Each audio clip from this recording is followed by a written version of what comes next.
9h05. Vamos seguir com mais informações porque o ex-presidente Lula chamou o agronegócio de fascista em entrevista ao Jornal Nacional da Rede Globo. A acusação foi rebatida pelas entidades do setor.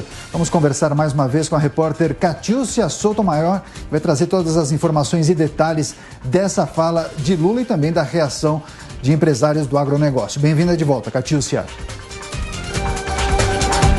Oi, Daniel, é isso. A reação das associações do agronegócio veio por notas, que em resposta aos ataques do ex-presidente Lula na Rede Globo, que chamou o setor de fascista e direitista, além de responsabilizar o agro pelo desmatamento das florestas brasileiras. A Associação Brasileira dos Criadores de Zebu, por exemplo, que representa mais de 20 mil produtores rurais brasileiros, destacou que o candidato do PT mentiu ao induzir e afirmar que os produtores são a favor do desmatamento. A carta ainda reforçou a importância da pecuária e da agricultura brasileiras para a segurança alimentar do mundo. Quem também rebateu as acusações de Lula foi a Federação da Agricultura e Pecuária do Estado do Ceará, FAEC, que classificou a afirmação de que o agronegócio é fascista como um completo desconhecimento da realidade e da grandeza do setor. Também registrou que Lula nega crimes assumidos pelo próprio partido dele e que, segundo o texto, diferentemente de Lula, produtores rurais são trabalhadores incansáveis. A sociedade rural brasileira também repudiou o comentário do petista e manifestou descontentamento com a possibilidade de deixar que os produtores rurais sejam confundidos com criminosos. Eles falaram isso ao rebater as falas de Lula em defesa do movimento dos trabalhadores rurais sem terra, MST. Os produtores escreveram que o MST liderou invasões não apenas a propriedades rurais em diferentes áreas do Brasil, mas também a centros de pesquisa de empresas e instituições que são referência mundial para o desenvolvimento da agropecuária. Eu volto com vocês. As falas de Lula repercutindo no segmento do agronegócio, destaque da Catiúcia Sotomayor, que volta daqui a pouco na programação da Jovem Pan News. Vamos girar os nossos comentaristas. Roberto Mota. Mota, eu não sou formado em marketing político, mas não me parece inteligente um candidato à presidência da República adotar esse tom quando se refere a um segmento tão importante quanto o agronegócio. Tem estratégia aí ou foi uma escorregada de Lula, hein? Daniel, há controvérsias. Há especialistas que analisam essa fala dizendo que é a fala de alguém que tem tanta certeza que vai ganhar que já se dá o direito de dizer o que vier na sua cabeça sem se importar com as consequências. Há outros que dão uma avaliação completamente oposta. Seria a fala de alguém que já sabe que não tem chance nenhuma de ganhar, então está destilando ressentimento, raiva, preconceito. O que eu acho que é certo dizer é que este ataque do candidato do PT, ele resume com sinceridade, com franqueza e com precisão o projeto político socialista do Partido dos Trabalhadores. É um projeto sindicalista, é essencialmente um projeto urbano de um pequeno grupo que, como já aconteceu várias vezes em vários outros locais do mundo, e parece que está acontecendo em países vizinhos, eles querem tomar o poder para implantar as velhas receitas de esquerda, as velhas receitas socialistas. Nessas receitas, Daniel, sempre está incluído a demonização da propriedade privada, tanto urbana quanto rural. A questão não é só o MST, é o MTST, são todos esses grupos. Faz parte central da agenda deles dizer o seguinte: o apartamento que você tem ou a casa que você tem é injusto porque há muita gente sem teto. Então, de repente, poderia morar, né, onde mora a sua família, cabe mais 3 ou 4 famílias ali. Isso aconteceu na União Soviética, né? Esse ataque às propriedades rurais foi exatamente o que Stalin fez na Geórgia e que provocou o que se chama de Holodomor, né?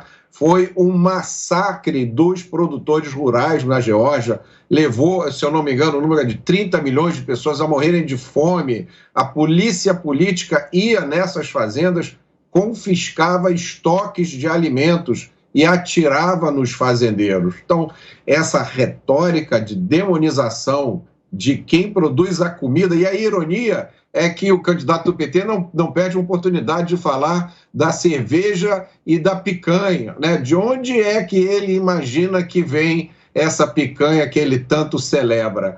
É com tristeza que a gente vê um dos candidatos que estão disputando a presidência da República demonstrar uma incompreensão tão grande em relação ao mundo. Para encerrar o meu comentário, eu digo o seguinte: ele não tem a mínima ideia do que é fascismo, ele usa essa palavra fascismo como um espantalho para atacar e demonizar os seus opositores. O fascismo, historicamente, é uma ideologia totalitária que veio do comunismo. O criador do fascismo, Benito Mussolini, ele foi socialista na sua juventude. Eu escrevi essa semana um artigo para a revista Oeste, onde eu explico por que o fascismo é uma ideologia, na verdade, de esquerda, e é usada pelo candidato do PT como um espantalho para ofender quem ele não gosta. A palavra, aliás, está em alta esse ano, hein, Cristiano? Você entende quando o Lula chama o agronegócio de fascista, e não é um setor que ele deveria estar tentando cativar, já que, segundo as notícias, é um setor bem alinhado com o principal adversário dele, o presidente Bolsonaro, que também tenta a reeleição?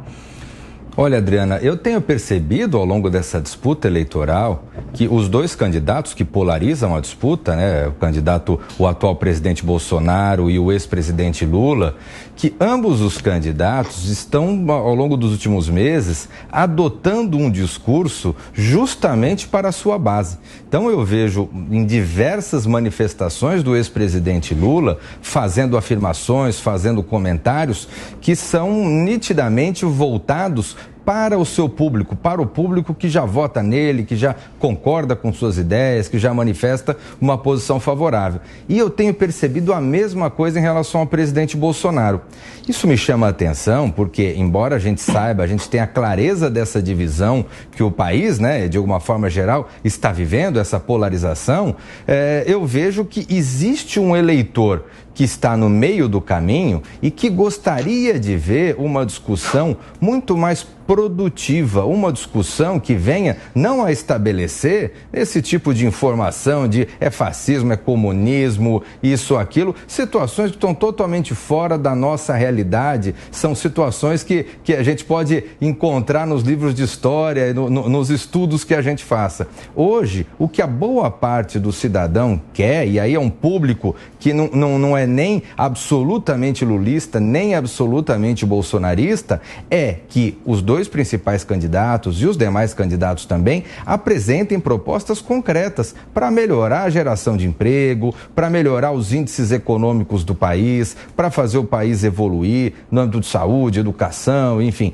É isso que o eleitor quer e é isso que eu estou sentindo falta nesse processo eleitoral. Mota, você quer rebater, né?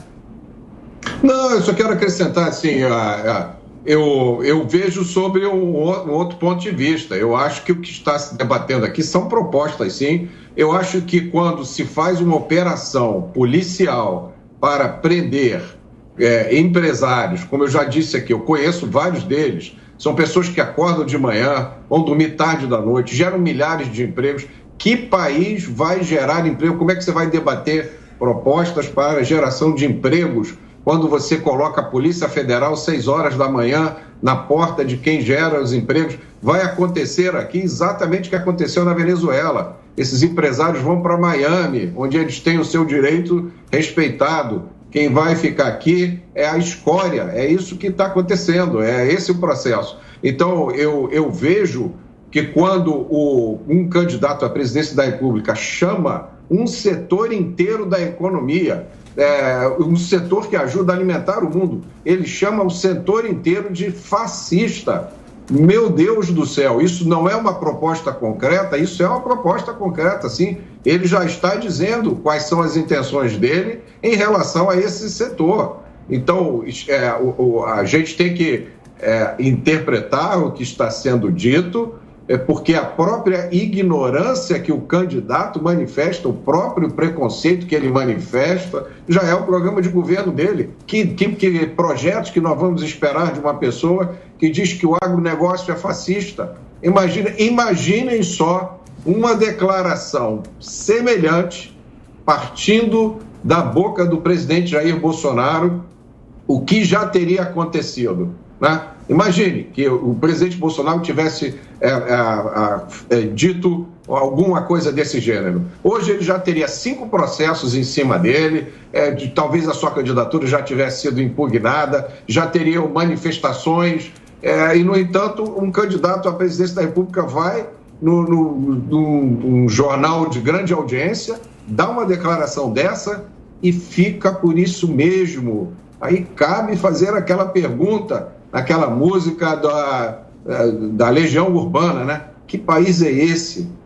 Cristiano, quer complementar? Para fechar, hein? Olha, Mota, eu vejo que é um absurdo um candidato a presidente da República dizer que um setor tão importante da economia como o agronegócio é um setor fascista. Agora, da mesma forma que não dá para se falar que Luiz Inácio Lula da Silva é um comunista que vai implantar o comunismo no Brasil. Nós tivemos aí 14 anos de PT, salvo engano, e a gente pode discordar, e aliás, se formos discordar, vamos ficar aqui horas e horas no programa fazendo considerações negativas sobre esses 14 anos, mas dizer que vai implantar um sistema soviético no Brasil, realmente daí foge muito da realidade. Mas eu não falei isso, Cristiano, de forma nenhuma.